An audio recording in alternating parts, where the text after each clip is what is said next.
Ready? Yeah. Hello, നമസ്കാരം. Good bad ugly, starring Thala Ajith Kumar, directed by Adhik Ravichandran. Trailer വന്നിട്ടുണ്ട്, നമുക്ക് കാണാം. இந்த ட்ரெய்லருக்கு முன்னாடி ஒரு டீசர் வந்தே இல்லை?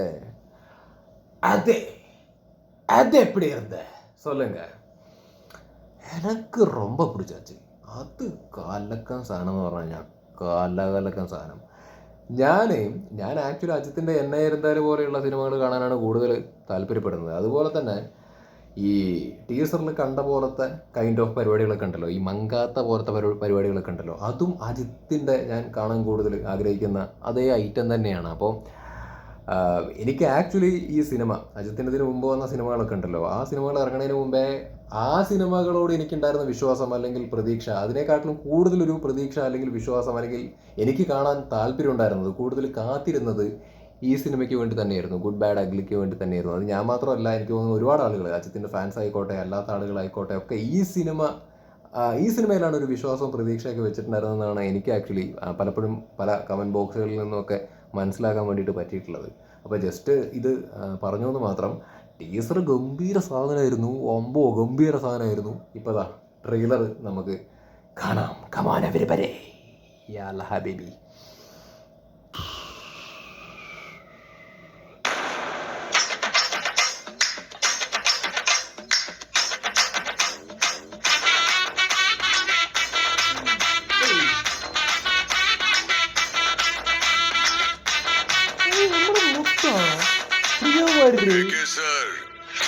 இப்பதான் உங்க வரலாறு நீ பெரிய வில்லன்னு கேள்விப்பட்ட.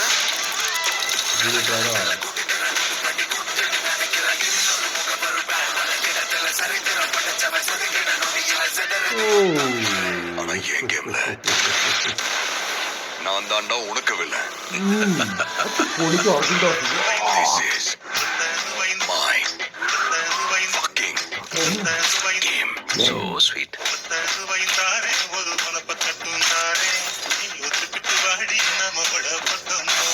எங்க அப்பாவை கார்ல இருந்து நடு ரோட்ல தள்ளி விட்டதே அவன் தான். தம் எனக்காக விட்டேன், சரக்கு என் வைஃப்காக விட்டேன், வயலன்ஸ் என் பையனுக்காக விட்டேன். ஆனா என் பையனுக்கு ஒண்ணுனா விட்டதை தூக்குதான் ஆகணும். ஏகே வராரு, வழி விடுறா. പരിപാടി 10 கிலோ கறி வேணும் பாய். இருங்க பாய். சார், உங்க கார்டு மேல ஒரு 16 நம்பர் இருக்கும், அந்த 16 நம்பர் கொஞ்சம் சொல்றீங்களா சார்? அவன் பயத்துக்கே பயம் காட்டுறவன். கை இருக்கும், கால் இருக்கும், மூக்கு இருக்கும், மொழி இருக்கும், ஆனா உயிர் പടം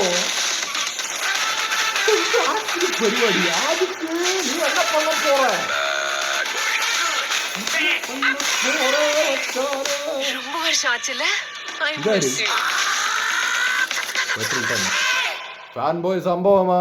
அப்படி போடு, இப்படிதான் போடுறோம். எப்படி போட்டிருக்குன்னு ஏப்ரல் 10 பார்த்தாதான் தெரியும். എന്തായാലും பார்க்கும்போது ரொம்ப ரொம்ப ரொம்ப பெருசாக இருக்கணும், நல்லா இருக்கணும். കൊള്ളാട്ടാ സംഗതി രസമുണ്ട്. പക്ഷെ എന്താണ് ആക്ച്വലി പരിപാടി എന്നുള്ളത് മനസ്സിലായിട്ടില്ല കൃത്യമായിട്ട്. എന്തായാലും രസമുണ്ട്. ഇതിങ്ങനെ ബിഗ് സ്ക്രീനിൽ ഇങ്ങനെ കളർഫുള്ളായിട്ട് കാണുന്ന സമയത്ത് നല്ല രസമായിരിക്കും എന്തായാലും. അർജുൻ ദാസൊക്കെ ഉണ്ട്, വാവ് പൊളി. പ്രിയ വാര്യർ, എല്ലാവരും ഉണ്ട്. എല്ലാവരും നല്ല ലുക്കിലാണ് ഇരിക്കണത്. നല്ല കളർഫുള്ളായിട്ടുണ്ട്. അജിത്തിൻ്റെ കുറേ പഴയ സിനിമയുടെ തന്നെ റെഫറൻസ് പരിപാടികളൊക്കെ ഇതിൻ്റെ അകത്ത് പറയുന്നുണ്ട്. എന്താണ് actually looks interesting. It looks interesting, really really really very interesting. ഏതായാലും കൂടുതലൊന്നും സംസാരിക്കുന്നില്ല, ബാക്കി വരട്ടെ. നല്ല വൈബായിരിക്കും കേട്ടോ, വൈബായിരിക്കും. മോൻ എത്ര നാളായി സത്യത്തിലല്ലേ, എത്ര നാളെ അജിത്തിൻ്റെ ഒരു ഇങ്ങനെയുള്ളൊരു കൈൻഡ് ഓഫ് അജിത്തിൻ്റെ ഒരു പരിപാടി ഉണ്ട്, അജിത്തിൻ്റെ ഒരു സ്വാഗ് അല്ലെങ്കിൽ അജിത്തിൻ്റെതായ ചില ബാഡാസ് പരിപാടികളൊക്കെ ഉണ്ടല്ലോ, ഇത് കണ്ടിട്ട് കുറച്ചായി. അങ്ങനെ കുറേ നാളുകൾക്ക് ശേഷമാണ് പുള്ളിയുടെ അങ്ങനെ ഒരു കൈൻഡ് ഓഫ് പടമൊക്കെ വരുന്നത്. അത് ഗുഡ് ബാഡ് അഗ്ലി, അത് ഗംഭീരമാവട്ടെ. അതിലൂടെ നമുക്ക് എന്താ പറയുക, ആ ഒരു ലെവലിലുള്ള അജിത്തിനെ കാണാൻ വേണ്ടിയിട്ട് സാധിക്കുമെന്ന് വിശ്വസിക്കുന്നു. എന്തായാലും വരട്ടെ, അടിപൊളി. വേറെന്താണ്, എന്തെങ്കിലും പറയാൻ വിട്ടിട്ടുണ്ടോ? നമുക്ക് ഈ സ്ക്രിപ്റ്റും കിണ്ടിയും മാങ്ങാത്തൊലിയൊന്നും ഇല്ലാത്തതുകൊണ്ടേ നമുക്ക് സംസാരിച്ചിങ്ങനെ പോകുന്നു, എവിടെ നിൽക്കുന്നോ അതാണ് എന്താ പറയുക വീഡിയോൻ്റെ എൻഡ് എന്ന് പറയുന്നത്. മനസ്സിലായ? അതല്ലെങ്കിൽ ഇങ്ങനെ പടപടാന്ന് പറഞ്ഞ് മനസ്സിൽ ഇങ്ങനെ അങ്ങനെ അങ്ങനെ അങ്ങനെ വരുന്ന സാധനങ്ങളൊക്കെ ഇങ്ങനെ പറഞ്ഞുകൊണ്ടേയിരിക്കും.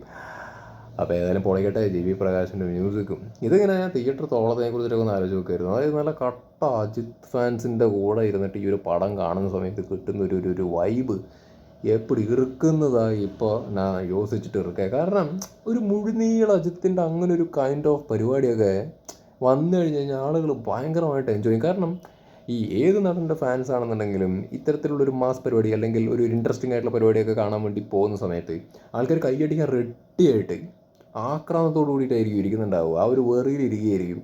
അപ്പോൾ അങ്ങനെ ഒരു പെർഫെക്റ്റായിട്ട് എന്താ പറയുക അങ്ങനെ ഒരു മൂഡ് നമുക്ക് കിട്ടി, അല്ലെങ്കിൽ സിനിമയിൽ നമുക്കത് കാണുന്ന സമയത്ത് ആ ഒരു എഫക്റ്റ് കിട്ടിയെന്നുണ്ടെന്നുണ്ടെങ്കിൽ നമ്മൾ എൻജോയ് ചെയ്യും. മറ്റേ അയ്യോ ഏത് പടമാണ് ഞാനത് പറയുമ്പോൾ പെട്ടെന്ന് ഓർത്തത് മറ്റേ സിനിമയാണ്. എസ് ജെ സൂര്യയും വിശാലൊക്കെ അഭിനയിച്ചൊരു പടമുണ്ടല്ലോ, ഞാൻ പെട്ടെന്ന് പേര് കിട്ടത്തില്ല, ഐ എം സോറി. അയ്യോ അതൊരു ഓളമായിരുന്നു അതിങ്ങനെ കാണുന്ന സമയത്ത്. അതൊരു ടൈം ട്രാവലർ കൈൻഡ് ഓഫ് പരിപാടിയൊക്കെ ആയിരുന്നില്ല. അതാണ് ഇൻട്രസ്റ്റിംഗ് ആയിട്ട് തോന്നി ആ ഒരു സിനിമ. അതാണ് ഇങ്ങനെ എൻജോയ് ചെയ്ത് പൊളി വൈബ്. ഇതിനിപ്പോൾ ടൈം ട്രാവലർ പരിപാടിയാണോ എന്തോന്ന് എനിക്കറിയില്ല, പക്ഷേ ഇറ്റ് ലുക്സ് ഡിഫറെൻറ്റ്. ഒരു അങ്ങനെ എന്തെങ്കിലും ഒരു ഡിഫറെൻ്റ് ആയിട്ടുള്ള ഒരു അറ്റംപ്റ്റ് ആയിരിക്കും തോന്നുന്നുണ്ട്. ആദിക് രവിചന്ദ്രൻ മൂപ്പര് ഫാൻ ബോയ് അല്ലേ, അപ്പോൾ എന്തെങ്കിലും കാര്യമായിട്ടൊക്കെ മൂപ്പര് വെച്ച് പണി ഉണ്ടാവും. വെറുതെ ഒരു പണ്ണലായിരിക്കില്ല എന്ന് വിശ്വസിക്കുന്നു. എന്തായാലും കൊള്ളാം, വരട്ടെ, ഉഷാറാകട്ടെ അജിത്തേ. വരട്ടെ എട്ടവളേ. പിന്നെ എനിക്ക് ഫസ്റ്റ് ആ ട്രെയിലറിൻ്റെ തുടക്കത്തിൽ ആ മറ്റേ ഡാൻസ് കളിച്ച മറ്റേ മദാമകൾ അല്ലേ, അതിൽ ആ മറ്റേ ഞാൻ ഫസ്റ്റ് ആ പാട്ട് കണ്ടപ്പോൾ ശ്രദ്ധിച്ചത് മറ്റേ മഞ്ഞ ഉടുപ്പിട്ട ചേച്ചിയാണ്. അവരുടെ എക്സ്പ്രഷൻ നല്ല ക്യൂട്ടായിട്ടുണ്ട്. പറഞ്ഞത് മാത്രമേ ഈ കൂട്ടത്തിൽ. അപ്പോൾ ശരി, എന്നാൽ ബൈ.